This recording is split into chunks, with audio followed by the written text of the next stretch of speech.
नमस्कार, मैं हूँ आपके साथ प्रियंका सिंह राठौर। नारी तू नारायणी में आपका एक बार फिर से बहुत स्वागत है। तो जी हाँ, आज हमारे साथ मौजूद हैं वंदना मुखर्जी, जो कि महिला सशक्तिकरण के लिए काम करती हैं। वहीं मिनी पांडे हमारे साथ मौजूद हैं, जो कि भाजपा नेत्री हैं। आप दोनों का हमारे इस खास कार्यक्रम में बहुत बहुत स्वागत है। मैम नमस्कार, धन्यवाद। सबसे पहला मेरा सवाल वंदना जी आपसे है। आपने इस फील्ड में अपना करियर चुनने के लिए कैसे सोचा और आपको अपने घर परिवार से सपोर्ट मिला? साथ ही आप किन लोगों से इंस्पायर होती हैं? सर्वप्रथम तो भारत के देश की जनता के साथ में मैं अभिनंदन करते हुए एक चीज़ का जवाब देना चाहूँगी कि मैं समाज सेवा से जुड़ी नहीं हूँ। शायद ईश्वर ने मुझे स्वयं ही ऐसे बनाया है, क्योंकि मैं तन मन धन से इन चीज़ों को कुछ दिमाग में लेकर नहीं चलती हूँ। लेकिन पता नहीं कि कैसे मैं अपने आप ही समाज के लिए और देश के लिए, भारत के लिए काम करते रहती हूँ, और शायद इस क्षेत्र को समाज सेवा कहा जाता है। जी जी बिल्कुल। लेकिन क्योंकि आप एक महिला भी हैं, आपका घर परिवार भी है, आपके बच्चे भी हैं, तो अक्सर क्या होता है ना कि जो महिलाएं हैं वो अपने बारे में नहीं सोच पाती हैं। अक्सर वो अपने पारिवारिक माहौल में ही उलझ कर रह जाती हैं और खुद के हॉबी, खुद के करियर, जो कभी उनके सपने हुआ करते थे, उनके बारे में नहीं सोच पाती हैं। लेकिन फिर भी आप एक महिला होते हुए आपने अपने करियर के बारे में भी सोचा, आपको जो पसंद है, आपकी जो हॉबीज़ हैं, आपने उनके बारे में भी सोचा, प्लस आपने अपने बच्चों को भी समय दिया। तो ये जो टाइम मैनेजमेंट है, ये आप कैसे करती हैं? ये आप बताएंगी तो हमारी महिला जो दर्शक है उनके लिए बहुत जानकारी होगी। ये एक दिन जो होता है वो पूरा 24 घंटे का होता है, और मैं सोचती हूँ कि जितने भी दुनिया में सफल इंसान होते हैं वो इन 24 घंटे को अपने जीवन में सफलता की ओर सोच करके और देश सेवा के लिए अगर लगाना चाहे तो बहुत काफ़ी समय होता है। क्योंकि मैं अपने सोने का समय तय नहीं कर पाती हूँ कि मैं डेली कितने घंटे सोऊंगी या कितना घंटा विश्राम पे मेरा समय जाएगा। पर हाँ, मैं एक पढ़ी लिखी हूँ, आत्मनिर्भर हूँ। मेरा घर कोई बहुत रईस खानदान या हम लोग कोई बहुत बड़े रईस परिवार से मैं बिलोंग नहीं करती हूँ। एक मध्यम परिवार से हूँ, जहाँ मैं स्पोर्ट्स में थी, एनसीसी कैडेट कोर में भी थी, भारत स्काउट एंड गाइड्स भी ज्वाइन करी थी, मैंने फैशन डिजाइनिंग की हूँ, मैं बहुत सारे अदर पढ़ाई भी करते रही साथ में। इसीलिए ये मल्टीपल में मैं अपना समय देती थी। सुबह से उठ करके मैं स्कूल जाना, स्कूल से आकर के खुद ट्यूशन पढ़ना। आफ्टर 10th क्लास में गरीब बच्चों को, 10वीं में जब मैं थी तो मैं अपने क्लास के गरीब बच्चों को, जो दूसरी तीसरी के बच्चे थे, उनको मैं पढ़ाने लग गई थी। क्योंकि मैं रायपुर शहर के सालेम जैसे इंग्लिश मीडियम स्कूल में मेरे पापा ने मुझे पढ़ाया बहुत तकलीफ से, लेकिन मैं उसका बेनिफिट उसी समय से ही अपने सरकारी स्कूल के जो मेरे छोटे आजू बाजू बस्ती के जो बच्चे हैं, मैं उनको हेल्प करती थी, इंग्लिश पढ़ने में मदद करती थी, बहुत कुछ सपोर्ट करना सीख गई थी। उसके साथ ही मैंने अपने समय को बांटा हुआ था। मैंने डांस क्लास किया, मैंने क्लासिकल डांस सीखी, मैं संगीत में भी मेरे मिश्रा सर जी थे उस समय, क्लासिकल संगीत में मेरे पापा ने मुझे डाला। क्योंकि मैं बंगाली फैमिली से हूँ मुखर्जी, तो हमारे में आर्ट एंड कल्चर का रहना बहुत ज़रूरी होता है। तो मुझे संगीत क्लास, नृत्य क्लास, ये सभी कक्षाओं में भेजा जाता था। तो मेरे हिसाब से मैं 6-7 घंटे स्कूल में जाती थी, जहाँ पर मैं स्पोर्ट्स क्लासेस ज्वाइन करती थी। उसके पश्चात में संगीत, म्यूजिक, गाना, और साथ में मेरे पापा, जब मैं थोड़ी बड़ी हुई 12th क्लास में गई, तो मेरे पापा का बहुत इच्छा था कि मैं नेशनल कैडेट कोर स्कूल से ही मैं जब थी, और स्काउट एंड गाइड में राष्ट्रपति पुरस्कार के लिए भी मेरा नाम नॉमिनेट हुआ। उसमें भी मैं रेंजर, रोवर तक, जो लड़कियां की होती है कब, बुलबुल, और उसके बाद रेंजर ग्रुप होता है, मैं वहाँ तक भी गई। तो मैं ये सारी चीज़ें ना, मुझे खुद को समझ में नहीं आता है मैं कैसे मैनेज करती थी। बस मैं फुल पावर के साथ, एनर्जी के साथ, कि मेरा हर मिनट, हर सेकेंड मेरा देश सेवा में लगना चाहिए, और मुझे खुद को इन कामों को करने में बहुत मज़ा आता था। मैंने कामों को एंजॉय किया, अपने काम को, और मैंने देखा कि मेरे आसपास की जो महिलाएं थी, जो लड़कियां थी, ये काफ़ी इन समय का सदुपयोग नहीं करती थी। समय का सदुपयोग बिल्कुल नहीं करती थी। ये लोग दोपहर को जब 4 घंटा सोती थी तो मैं उस समय दूसरे क्लासेस चले जाती थी। और अगर कोई भी इंसान चाहे तो, मेरे जैसे बहुत सिंपल है ये ज़िंदगी। हालांकि दूर से देखने से लगता है कि ये कैसे मैनेज करती हैं, अगर हम करने लग जाएं तो ये बहुत, मेरे लिए तो बहुत कठिन बिल्कुल नहीं था। आज भी मैं 54 ईयर्स की हूँ, और आज भी देखिए दोपहर का समय लोग अक्सर खाना खा के जब आराम करते हैं, तो मैं इसी शहर की गलियों में बहुत सारी योजनाओं को लेकर के उनको क्रियान्वयन करने के लिए ज़मीनी स्तर पर काम कर रही हूँ। तो मैंने कहा ना कि समाज सेवा मैंने नहीं चुना, समाज ने मुझे चुना, मेरे ईश्वर ने मुझे शायद चुना। तो उन्होंने मुझे इतनी शक्ति दी कि मैं ये काम करूँ, और मैं चाहती हूँ कि सभी महिलाएँ ऐसे करें। जी जी बिल्कुल। महिला सशक्तिकरण जो आपका क्षेत्र है, जो आपका फील्ड है, इससे आप क्या समझती हैं और महिलाओं के लिए ये बहुत ज़्यादा ज़रूरी क्यों है? आपके हिसाब से क्या मानना है कि महिलाओं के लिए ये जो सशक्तिकरण है, ये इतना ज़रूरी आज के दौर में भी क्यों हो जाता है? बहुत ज़्यादा ज़रूरी है, क्योंकि अगर हम बहुत ही पुरातन काल, सतयुग, द्वापर युग, कोई भी युग से हम देखते हैं तो नारियों को असहाय, अबला और पता नहीं बहुत सारे शब्दों से नवाजा जाता है, जो कि गलत है, जो कि गलत है। और ये परिभाषाएं कोई हमें देने वाला कौन होता है? ये चीज़ें तो हमने खुद अपने ऊपर थोप ली है ना, ये सारी शब्दों को हमने चरितार्थ किया है। तो अगर एक नारी चाहे तो सब कुछ कर सकती है और उसे कोई नहीं रोक सकता है। ये मेरा खुद का व्यक्तिगत सोच है कि देखिए, मैं एक छोटा सा परिवार से हो करके आज मैं कई पुरस्कार, समाज के कई अवार्ड लेती हूँ, और साथ ही वर्ल्ड रिकॉर्ड बनाने में रायपुर छत्तीसगढ़ का नाम 4 बार मैंने दर्ज कराने में, इस शहर से मैंने लोगों को मदद किया, सहयोग किया, स्वयं का नाम भी कहीं ना कहीं मैंने। तो मैं इतना बस जानती हूँ कि अगर एक महिला को कमजोर, असहाय, अबला बोला जाता है और मदद के लिए अगर कोई दूसरा सामने आता है, तो इससे कहीं ज्यादा बेहतर है कि हम स्वयं की मदद करें। और इस देश की नारियों को कोई दूसरा हाथ पकड़ के आगे ले जाने से ज्यादा बेहतर है कि नारियां और स्त्रियां, महिला सशक्तिकरण तभी संभव हो पाएगा, सरकार की द्वारा दिए गए योजनाएं तभी सफल हो सकती है, इस देश का तभी उद्धार हो सकता है जब एक महिला स्वयं को, अपने आप को आगे बढ़ाए और स्वयं को समझने लगे कि वो बहुत पावरफुल है। वो तो मैं ये कहना चाहूंगी कि एक महिला अपने आप में स्वयं एक ट्रांसफार्मर होती है, जो खुद से ही बहुत सारी बिजलियां प्रोड्यूस कर करके पूरा घर, परिवार, ससुराल और मायका, समाज और देश को मेंटेन कर सकती है। मेरा ये अपना खुद का सोच है। और मैं सोचती हूँ कि आज भी अगर नारी, जो हम देखते हैं ना, जो मजदूरी कर रही है, जो गरीब है, जो अनपढ़ है, ये किस लिए है? क्योंकि वो नहीं चाह रही है कि वहां से वो निकले। तो मैं नारी सशक्तिकरण की बात करते करते हुए मैं यही सोचूंगी कि वो स्वयं को आत्मनिर्भर और स्वयं को स्वावलंबी बनाने में नारी का स्वयं का हाथ और स्वयं का सोच बहुत महत्वपूर्ण स्थान रखता है। जी जी, बिल्कुल, आपने बिल्कुल सही कहा कि महिलाओं को कभी किसी की ज़रूरत नहीं रही है। वो अपने खुद के लिए अगर खड़ी हो जाएं तो अपने आप में, अपने दम पर कामयाब हो जाती हैं। खैर, वो अलग बात है कि वो खुद को एक पारिवारिक उलझनों में उलझा लेती हैं, और ये सभी महिलाओं के साथ नहीं होता। जैसे आप दोनों हमारे साथ बैठी हैं, आपने खुद को ऐसा बनाया है कि आप परिवार भी देख रही हैं प्लस खुद को भी देख रही हैं। तो महिलाओं को ऐसा ही होना चाहिए। जैसा कि आप राजनीति में हैं मिनी पांडे जी, राजनीति में भी आप सक्रिय हैं, प्लस जो सवाल मैंने वंदना जी से किया वही सवाल मैं आपसे भी करूंगी। आपकी जो दिनचर्या है वो कहाँ से शुरू होती है और कैसे ख़त्म होती है? साथ ही कि एक जो महिला है आज के समय में मानसिक स्थिति जो है उनका ठीक रहना बहुत ज़रूरी होता है, क्योंकि लगभग लोग डिप्रेशन में चले जाते हैं, और डिप्रेशन के कई ऐसे प्रकार हैं जो आजकल निकल कर सामने आ रहे हैं, पहले नहीं हुआ करते थे। तो खुद के स्वास्थ्य को ठीक ठाक बनाए रखने के साथ ही अपने सपनों को भी साकार आज की महिलाएं कैसे कर सकती हैं, साथ ही आप कैसे करती हैं, विस्तार से हमारी महिला जगत के क्षेत्रों को जानकारी दीजिए। देखिए, महिलाएं बहुत ही प्रतिभाशाली होती हैं और बहुत गुणी होती हैं। उनको अपना अधिकार क्षेत्र पता होता है कि कैसे उनको घर संभालना है, कैसे उनको बाहर समय मेंटेन करना है, कैसे पूरे परिवार के साथ साथ समाज में भी योगदान देना है। क्योंकि महिलाएं सिर्फ घर गृहस्थी तक अब सीमित नहीं हैं। आदिकाल से आप पुराने समय से देखते आइए, भारत देश की महिलाएं घर के साथ साथ समाज में भी, युद्ध में भी हर तरीके से पारंगत रही हैं। भारत देश ही एक ऐसा देश है जहां महिलाएं हर क्षेत्र में अपने आप को प्रूव की हैं, साबित की हुई हैं। तो वैसे ही पारिवारिक हमारा जो पारिवारिक क्षेत्र है वो हमेशा हम लोगों को आगे बढ़ाया गया है। परिवार से हमेशा हम लोगों को जगह दिया गया है कि हम खुल के काम कर सकें, और हमारी जिम्मेदारी देश के लिए भी है, धर्म के लिए भी है, परिवार के साथ साथ।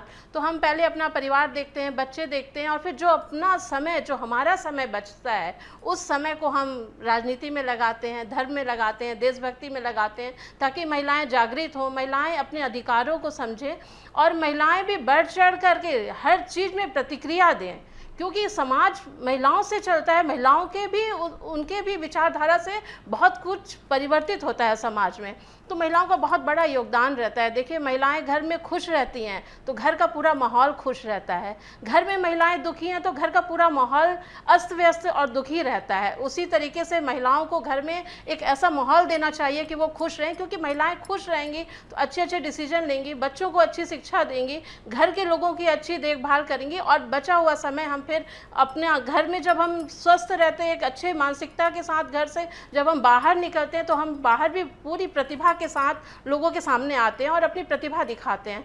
तो समाज को बदलने के लिए, समाज को गति देने के लिए, समाज को दिशा देने के लिए महिलाएं अहम भूमिका निभाती हैं। और भारत देश ऐसा है जहाँ पे महिलाओं को पूजा जाता है, सम्मान दिया जाता है। तो हमारा कर्तव्य भी बनता है कि हम उस योग्य बने, हम उस उनके जो यहाँ के लोगों के विचारधारा है कि महिलाएं तो नारी हैं, महिलाएं शक्ति हैं, आदि शक्ति हैं, हर क्षेत्र में आगे रहती हैं। तो हमारा कर्तव्य बनता है कि हम उस पे खरे उतरें। तो उसके लिए हमें बाहर भी उसी तरीके से दृढ़ निश्चय के साथ बाहर भी हमको समाज में भी अपने आप को प्रदर्शित करना रहता है। और चैलेंजिंग तो बहुत रहता है, महिलाओं का जीवन सामान्य नहीं रहता है, क्योंकि घर गृहस्थी और एक घर का बजट बनाने से लेकर के सुबह से शाम तक घर का नाश्ता क्या बनेगा, खाना क्या बनेगा, इन सब के साथ राजनीति में बाहर क्या चल रहा है, क्या मुद्दे उठ रहे हैं, क्या विषय पे हमको आज बोलना है, उसके साथ साथ वो हर क्षेत्र में पूरे जोश और पूरे उमंग से लगी रहती हैं। तो ये बहुत बड़ा महिलाओं के अंदर एक प्रतिभा है, जो वो अगर अच्छा माहौल उनको मिलता है, अगर अच्छा उनको अगर एक अच्छा परफॉर्मेंस करने का मौका मिलता है, तो वो सब करके दिखाती हैं। जी जी बिल्कुल, जैसा कि आपने कहा कि हमारे देश में महिलाओं को देवी माना जाता है, उनको पूजा जाता है। अगर घर में एक महिला खुश नहीं है, क्योंकि महिला जो है घर में वो लक्ष्मी होती है, अगर वो खुश नहीं है तो घर में कभी बरकत नहीं आती है ना। लेकिन वही दूसरी ओर मेरा सवाल इसी में से आपका एक ये भी है कि जो महिलाएं हैं वो घरेलू हिंसा भी सहती हैं, ये जानते हुए भी कि ये गलत है। कई महिलाएं ऐसी होती हैं कि पढ़ी लिखी हैं, वेल एजुकेटेड हैं, उसके बावजूद भी वो घरेलू हिंसा जो है वो सहती हैं। लेकिन कभी वो इस चीज़ को बाहर बताना नहीं चाहती। जैसे कि कानून हमारी सुरक्षा के लिए है, लेकिन वो इस चीज़ को बताना नहीं चाहती। क्यों वो सहती हैं, क्यों? आपके हिसाब से आप इसमें अपनी क्या राय रखना चाहेंगी? क्योंकि अगर हमारे साथ हिंसा हो रहा है सिर्फ क्योंकि वो हमारा पति है, सिर्फ क्योंकि वो हमारे बच्चे हैं, सिर्फ क्योंकि वो हमारा घर, हमारा परिवार है, क्या एक महिला को हिंसा सहना ज़रूरी है, सही बात है, और कहाँ तक सही है? आपकी क्या राय है इसमें?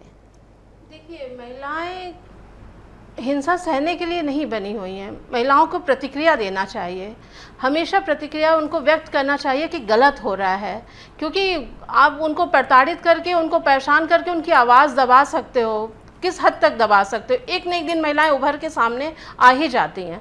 तो इस तरीके से घरेलू हिंसा बिल्कुल नहीं बर्दाश्त करना चाहिए, खुल के बात करनी चाहिए। समाज में उनके लिए कानून की व्यवस्था बनी हुई है, लोग मदद के लिए उनके आगे आते हैं, कई संस्था ऐसी बनी हुई है। हम अक्सर परिवार में ये सोचते हैं कि अरे समाज क्या कहेगा कि हम घर में इस तरीके से हैं, परिवार क्या कहेगा, मम्मी पापा क्या सोचेंगे, वो मतलब वो दुनिया भर के लोगों के बारे में सोच करके वो हिंसा को बर्दाश्त करती रहती है, सहती रहती है कि हम कहाँ जाएंगे, क्या कर सकते हैं। पर ऐसा नहीं है, उनको प्रतिक्रिया देना ही चाहिए, आवाज़ उठाना ही चाहिए। वो हर तरीके से सक्षम है। आज बिना पढ़ी लिखी महिलाएं भी बहुत कुछ कर रही हैं। हर चीज़ पढ़ाई लिखाई से या इससे कि नहीं हम पढ़े नहीं हैं तो हम कुछ नहीं कर पाएंगे, ऐसा नहीं है। आप जब विरोध करेंगे, आप जब उस चीज़ों को रोकेंगे तो वो हिंसा बंद होगी। आपके लिए बहुत सारी सहायता ऐसा है, आज तो समाज में कानून इतना ज़्यादा महिलाओं के लिए प्रबल कानून है कि आप कहीं भी जाएंगे तो आपको मदद मिलेगा। इसलिए घरेलू हिंसा बिल्कुल महिलाओं को नहीं सहना चाहिए और उसके खिलाफ आवाज़ उठाना चाहिए।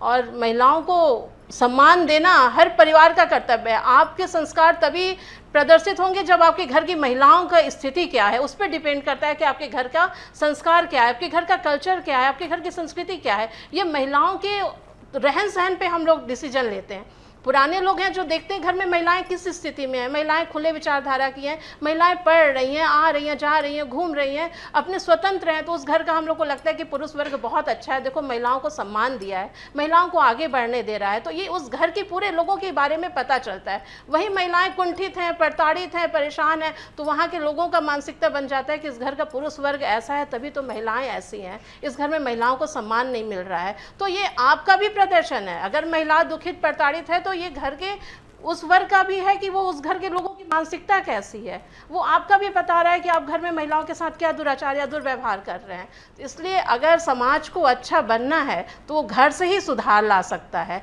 आप बाहर बड़े बड़े कितना भी कर लीजिए, घर में आप सुरक्षित नहीं हैं, घर में आप संपन्न नहीं हैं, तो बाहर आप कुछ नहीं कर सकते हैं। इसलिए घर में महिलाएं बेटियां अगर खुश हैं, आपके आस पड़ोस में अगर महिलाएं बेटियां खुश हैं, यानी कि वो समाज बहुत अच्छा है। ये समाज की परिभाषा यहीं से शुरू होती है। लेकिन मिनी पांडे जी, महिलाओं को अपने लिए सम्मान मांगना क्यों पड़ता है?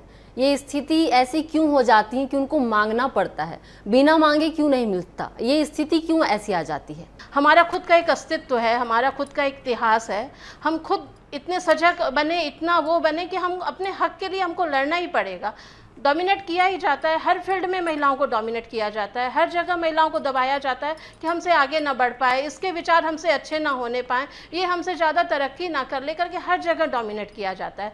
पर महिलाएं दब के रहना कभी सीखी ही नहीं है, उनको उभर के आना ही है और वाकई उनको अपने हक की लड़ाई लड़नी चाहिए। अगर कोई डोमिनेट करता है, अगर कोई दबाता है, तो आपको खुल के सामने आना चाहिए और उसका विरोध करना चाहिए। और हक का तो हमारा अधिकार है, हम तो अपना अधिकार लेके रहेंगे, चाहे हम किसी भी फील्ड में क्यों ना रहें, वो ज़रूरी है। अगर आपके साथ अगर ऐसा हो रहा है तो आप विरोध करिए और अपने अधिकार को बिल्कुल हक से लीजिए। जी जी, बिल्कुल सही कहा आपने कि अपने अधिकार के लिए आप अपनी आवाज़ उठाइए। और साथ ही इसी के साथ मैं वंदना जी आपसे ही सवाल करना चाहूँगी कि जैसा कि मैम ने कहा है कि महिलाओं को सम्मान मिलना चाहिए, उनको सम्मान मिलना ही चाहिए, लेकिन आप क्योंकि एक राजनीतिक क्षेत्र से लगभग जुड़ी हुई हैं, तो कभी आपको लिंग भेद का सामना करना पड़ा कि अरे ये तो महिला है तो इसको थोड़ा पीछे रखा जाए, या फिर इससे ज़्यादा अच्छा खास काम नहीं होता है, हम पुरुष हैं हम आगे रहेंगे, महिलाओं को थोड़ा पीछे रखो, ऐसा कुछ आपको देखने या फिर कुछ आपके साथ हुआ है? कभी आप में ऐसा कुछ महसूस हुआ है? जब भी आपको ये महसूस अगर हुआ है तो आपने इसके लिए क्या आवाज़ उठाया और आपको वो कहाँ तक सही और कहाँ तक गलत लगा? वो ये बात आपने सवाल बहुत महत्वपूर्ण सवाल किया। मैं अपना व्यक्तिगत ना कहकर मैं अगर कहूँ, ये मेरा पर्सनल नहीं है, लेकिन मैंने देखा है घर में बेटियां जन्म लेती है ना, तो वहीं से शुरू हो जाता है उसके साथ लिंग भेद। जन्म से लेकर के मृत्यु तक वो झेलता है। और लोग कहते हैं कि माता पिता ईश्वर होते हैं, माता देवी का रूप होते हैं, लेकिन मैंने ऐसे कई परिवार, क्योंकि मैं समाज सेवा में आज 27 साल से जुड़ी हूँ, तो मैं इसको आप चाहे मेरा बहुत नियर का ये संबंध है, बहुत करीबी अनुभव है कि मैंने देखा है कि लड़की घर में जन्म लेते साथ इस देश में, क्योंकि इस चैनल के थ्रू मैं ये जरूर बोलना चाहूँगी कि लड़कियों का शोषण, लड़कियों का अपमान, लड़कियों को डोमिनेट करना, लड़कियों को सबसे पहले गिराना उनके माता पिता के पास से ही शुरू हो जाता है। देखिए छोटा सा उदाहरण मैं बताऊंगी, लड़की जन्म लेते हैं ना, तो वहीं से माता पिता उसका अपमान शुरू कर देता है। तुम बेटी हो, तुम कमाओगी, पढ़ लिख करके बहुत तरक्की करोगी तो ससुराल के लिए कमाओगी, तुम्हारे हमको क्या बेनिफिट मिलेगा? बेटे को खिलाओ, बेटे को अच्छा बनाओ, बेटे का फ्यूचर बनाओ, बहू आएगी सेवा करेगी। तो घर से ही बेटी का, औरतों का शोषण चालू हो जाता है। उसके पश्चात शुरू होता है ससुराल जाना। ससुराल में आप चाहे कितने भी पढ़ी लिखी हो, चाहे आप कलेक्टर बन जाए, कमिश्नर बन जाए, चाहे आप मुख्यमंत्री बन जाए महिला, लेकिन उसको घर में, अपने ससुराल में सब रीति रिवाज करके, मेहंदी लगा के ही सही, पर वो सब चीज जिम्मेदारी पूरा करके ही उसको बाहर निकलने की अनुमति रहती है। अर्थात मैंने देखा है कि जन्म से औरतें सिर्फ मांगती है और मांगती है। जन्म से माता पिता के घर में अपना हक मांगती है, थोड़ी बड़ी होती है तो भाइयों से अपना हक मांगती है, और थोड़ा बड़ी होती है ना तो अपने पिता से अपना हक मांगती है, क्योंकि पिता थोड़ा सा दहेज दे करके शादी कर देता है बेटी को, और बाकी घर द्वार संपत्ति सब बोल के चला जाता है कि ये सब तो मैंने अपने बेटों के लिए बनाया है। ये वास्तविकता है। और उसके पश्चात वो जब ससुराल पहुंचती है, वहां पर भी उसके साथ सिर्फ औरतों के साथ अत्याचार, डोमिनेट, अब जो भी भाषा शब्द अलग अलग हो, लेकिन औरतों के साथ ये लिंग भेद जन्म से मृत्यु तक रहता है। मैं तो एक ही चीज कहूंगी, और आपने कहा मुझसे व्यक्तिगत पूछा कि क्या आपने कभी सामना किया, मैं हर दिन, हर पल, हर मुहूर्त में सामना करती हूँ, क्योंकि मेरा कार्य क्षेत्र ही ऐसा है। क्योंकि मैं समाज में बड़े वर्गों से लेकर निम्न वर्ग तक काम करती हूँ, और चाहे मैं राजनीति क्षेत्र में रहूं, हर जगह मुझे इन पुरुषों से सामना होता है। लेकिन मैंने एक चीज तो बचपन से ही सीख ली थी कि मैं किसी से हार नहीं मांगूंगी और मैं किसी से सम्मान नहीं मांगूंगी। मैं सिर्फ एक ही जन को सफाई दूंगी, मेरे ईश्वर को, कि मैं गलत नहीं हूँ, चाहे उसके लिए मुझे कुछ भी करना पड़े। और मैं किसी से सम्मान नहीं मांगूंगी। मेरे को क्या अच्छा लगता है, क्या बुरा लगता है, मैं स्वयं तय करूंगी। मेरा परिचय मैं स्वयं हूँ। आज यहाँ अगर मैं आपके साथ बैठी हूँ तो इसमें मेरा ईश्वर का देन है। उन्होंने मुझे चुना, उन्होंने मुझे बहुत खास बनाया, क्योंकि मैं बचपन में ना बोलना सीख गई थी। जब 3 भाई बहन में ना मैं प्रथम आती थी स्कूल में, तो दौड़ के जब हम स्कूल से आते थे ना, तो बेटों को गले लगाया जाता है। सप्लीमेंट्री आने के बावजूद भी बेटे उस घर के लाडले, पर बेटी प्रथम आने के बाद भी उन बेटियों पे पाबंदी लगा दी जाती है कि 10वीं पास करके शादी कर लो, क्योंकि दहेज से निपटारा छुटकारा पाना है। तो देखिए, आपका सवाल बहुत ही महत्वपूर्ण है और इसका जवाब मेरे पास एक ही है। कोई भी नारी चाहे कुछ भी हो जाए, किसी से सम्मान ना मांगे, अपनी जगह छीन ले, मेरा ये जवाब है। और आपने थोड़ी देर पहले अभी मिनी जी से एक सवाल पूछा था, क्या घरेलू हिंसा का जवाब नारियों को देना चाहिए? पहला दिन पहले थप्पड़ पे पलट के उसे दूसरा थप्पड़ आप मार दीजिए, बिल्कुल मार दीजिए, क्योंकि वो पहला थप्पड़ ही तय करेगा कि आप आगे और कितना थप्पड़ खाने वाली हैं। कोई किसी को हक नहीं बनता कि आपके सुंदर नाजुक शरीर और आपकी दिल और आत्मा पे कोई एक थप्पड़ मारे। बिल्कुल। इसलिए मैं तो बोलूंगी कि तुरंत उसका जवाब दीजिए। कोई नारी किसी से कुछ मत मांगिए। ईश्वर ने आपको बहुत कुछ दिया है, आप उसका फायदा उठाइए और स्वयं को पहचाने। आपका कार्यक्रम का हेडिंग बहुत सुंदर है, नारी तू नारायणी, अर्थात इस सवाल में ही जवाब है, किसी नारी को किसी से दबने की जरूरत नहीं है। कुत्ते, गाय, पशु पक्षी कोई एजुकेटेड नहीं है, लेकिन 2 रोटी तो ईश्वर उन्हें भी दे देते हैं। तो नारी को क्या जरूरत है कि सबसे सम्मान भीख मांगे जैसा मांगते रहे, भीख मांगते रहे? क्यों मांगे? छीन लीजिए अपना हक। बिल्कुल बिल्कुल। तो इसी के साथ मैं चाहूँगी कि आप दोनों महिलाओं के लिए कोई ऐसा संदेश दीजिए जो उनके लिए अच्छा हो। सबसे पहले मैं चाहूँगी कि वंदना जी आप ही दे दीजिए। मैं सबसे पहले एक ही संदेश दूंगी, नारी तू नारायणी है। नारी, तेरे पास आग जैसे शक्ति है, तुम्हारे जैसा बहुत कुछ है, तुम अनमोल हो। तुम धरती जैसे अपने आप को मजबूत भी बना सकती हो, तो मिसाइल जैसे तुम अग्नि भी दावक कर सकती हो। तो अर्थात मेरा एक ही संदेश है बहनों, आप लोग स्वयं को पहचानिए, स्वयं की शक्ति को पहचानिए। आप निर्बल तो बिल्कुल नहीं हैं। जी जी, बहुत बहुत शुक्रिया। अब आप एक बार बता दीजिए मैम कि महिलाओं को अपने जीवन में क्या कुछ खास करना चाहिए जिससे कि वो खुद के लिए भी टाइम निकाल सकें, जैसा कि आप भी करती हैं। देखिए, तमाम दिनचर्याओं के बाद, तमाम जिम्मेदारियों के बाद महिलाओं का खुद का एक वजूद है, खुद का एक अस्तित्व है, और उनको अपने लिए समय निकालना चाहिए।